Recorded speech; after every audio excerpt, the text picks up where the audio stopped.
let's consider some practice problems. Example number 1.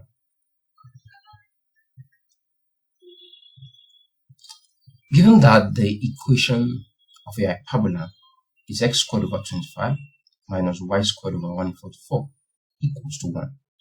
Find the coordinates of the vertices, the eccentricity, the coordinates of the foci, the length of the latus rectum, and the equation of the asymptotes. Lest I forgot, I didn't give you or made mention of how to find the eccentricity and the length of the latus rectum. So when we get there, I'm going to discuss it. So first, let's understand the problem. So we have the equation of the hyperbola to be given as x squared divided by 25 minus y squared divided by 144 to equal to 1. So the first question you will ask yourself whenever you want to solve any problems involving hyperbola is, what kind of hyperbola am I having? Is it the one that is horizontally orientated or the one that is vertically orientated? This is the first thing you have to put into consideration, because any other thing you have to be doing must be actually referencing to the orientation. Am I communicating? Perfect. So how can we tell what type of hyperbola we are having? To know what type of hyperbola you are having, if you are given the equation, pay attention to the axis that the positive sign is attached to. Now you can see that x squared is the one that has positive, y squared has negative, because negative sign is like the coefficient of this term. This tells you that it's an hyperbola with a horizontal orientation. If it is y squared that has positive sign, it's an hyperbola with a vertical orientation. Am I communicating? The sign can help you. If positive sign is attached or is associated with x part, is horizontal. But if the positive part is attached to or associated with y part, is a vertical hyperbola. Excellent. So if that is the case, this problem, this hyperbola, is horizontally orientated. Now that we know that, it means that our coordinates of vertices, coordinates of foci, coordinate of center, everything would be having the x parts. Are we there? But let's get the value of a and b first. Now, a will always be under the axis that has positive parts. A will always be under the axis that has positive part. You know, for ellipse, in contrast to ellipse, a is always the largest one. But hyperbola, a can be more than b, a can be less than b, a can be equal to b. So for you to know your a, if you are given the equation, a will always be under the axis that has the positive sign. It means a squared here is 25. Remember, the equation actually corresponds to the form x squared over a squared minus y squared over b squared equals to 1. Am I communicating? Okay. So if a squared is equal to 1, a will be plus or minus 5 by the time you take the square root of 25. And b squared will be 144, which means b will be plus or minus 12. Excellent. Now that we have a, we can find the coordinate of the center and the coordinate of the vertices. Coordinate of the center will be 0, 0. This hyperbola is centered at the origin. Why is it 0, 0? Because no any value attached to the x and the y parts. So once you see that they are just alone, it means an hyperbola that is at the origin. But when another something or another value is attached to them, where everything is now in the bracket, then it means it's not at the origin. Perfect. Now for the vertices, remember, if it is horizontally orientated, then the vertices will have the x values to be higher, since coordinates of the form x, y, and our hyperbola is along the x-axis, it means x value will have the highest. Since this hyperbola is centered at the origin, it means the y value will be 0. And since the vertices is plus or minus a, 0, for an hyperbola that's centered at the origin and horizontally orientated, it means our vertices will be v plus or minus 5, 0. Simple as that. Now we need the coordinate of the foci. Do I have joined the eccentricity? Okay, we're still going to talk about the eccentricity. Is that again? The thing is, if we don't get the foci, then to get the eccentricity, we might be using a small kind of. I'm going to show you the equation. You will see the equation. So getting the foci is much more recommended. So what will be the coordinate of the foci? Now we need the value of C. So there's a formula that connects the value of A, B, and C together. Is that again? So what's that formula? The formula is such that C squared is equal to A squared plus B squared. In contrast to ellipse, remember that C squared is always equal to A squared minus B squared. But for hyperbola, it's simply the sum.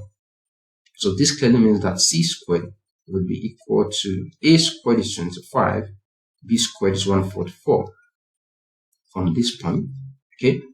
And the sum of these two is 169. So if we take the root, this is 6, alright? If we take the root, C will be plus or minus 13. The root of 169 should be 13. Excellent. So since C is 13, the coordinate of the foci will be plus or minus 13, 0. Yeah, because it should be along the x-axis. Okay, that will be the C. Now, we mentioned transverse axis earlier. We also mentioned the distance between the two foci. In case you might be asked to find it, they not asked us to find it there, then the transverse axis will just be 2A, and the distance between the two foci will be 2C, which is 2 times 13. So just keep that in mind. Now, the eccentricity.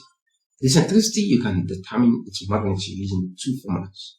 One is in terms of A and B, the other one is in terms of C and A.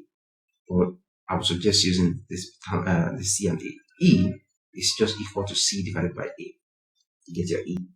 Now, if you don't want to use this formula, some textbooks will have our E as to be equal, but should not be squared. E squared to be equal to B squared over A, and we have it to be added with 1. But this can be a little bit too exhausting. This looks more simpler and friendly than this. So let me show you how they actually end up with this. Well, if we cross multiply this one, we'll end up with EA to be equal to C. But C is A squared plus B squared. That becomes C squared, right? Now let's square both sides. Upon squaring both sides, this should imply that E squared, A squared should be equal to C squared. And that's when we can now replace with this, right? And this also implies that E squared, A squared equals to A squared plus B squared. Now we divide through by A squared, and thus we're going to have that in red. E squared will becomes A squared over A squared plus B squared over A squared. Okay, now I'm supposed to put squared here. That's it. That's it. So we always want something simple. Now this is very easy to recollect without making any silly mistake. So now, this can cancel and becomes 1.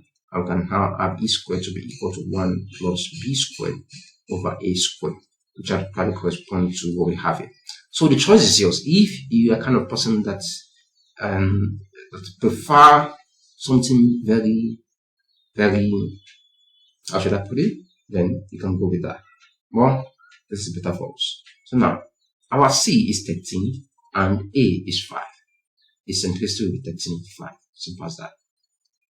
So now we have gotten the coordinates of the vertices, the eccentricity, the coordinates of the foci, and now we need the length of the latus rectum. So this can go. This can also go. We actually need the value of C. I'm just going to put that somewhere. C is equal to plus or minus 13. Okay, the length of latus rectum, LR for an hyperbola. Do you know what latus rectum is?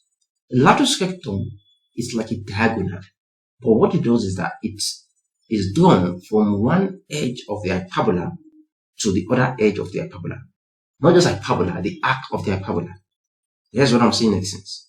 Oops, I need to make it black. I'm just straighten it up. Now on hyperbola, this is the arc at the right hand side. This is the arc at the left hand side. So if you have a line drawn from one edge to the other edge of that arc, that line is what we call latus rectum. So to find its magnitude is always 2b squared over a. So that is how you can get the magnitude of the latus rectum. Okay. So now the value of b is 12. And we should have 2 times 12 squared. Well, b squared is just 144. So 144 divided by a is what? 5. 144 times 2 should be 288. And that gives us the length of the latus rectum. Now finally, for the equation of the asymptotes, what do we do? Remember, the asymptotes we know that is a straight line, and the equation of the straight line is y equals mx plus c. So since our hyperbola is centered at the origin, it means the equation we are going to be getting will be y equal to mx. We don't need the center, also we don't need the intercept because it is excellent. Now we need m. M can be plus or minus a over b, and it can be plus or minus b over a. The question is, how do we want to know which is going to be? Though I mentioned it earlier, and let me come again. It depends on the orientation of the hyperbola. If it is horizontal, then it will be plus or minus b over a. If it is vertical, it will be plus or minus a over b. Guys, over 1. You can use the illustration I demonstrated earlier just to be able to recall it. Let me show you again. This, let's just go with that. This means rise, this means run. Now, if it is horizontal, the value of a will be horizontal. So a will be 1. This is a, it will be 1. And b will be rise. This is b, it will rise. So horizontal will be plus or minus b over a, like I said earlier. And just vice versa for the vertical. Just try to flip or reciprocate the fraction. So that's it. So therefore, the equation of the asymptote will be y equals to plus or minus b over ax, and that is equals to plus or minus b is 12, a is 5, x. Simple stuff. That gives us a solution to this problem. How to find this for understanding? For better understanding, let's consider one example.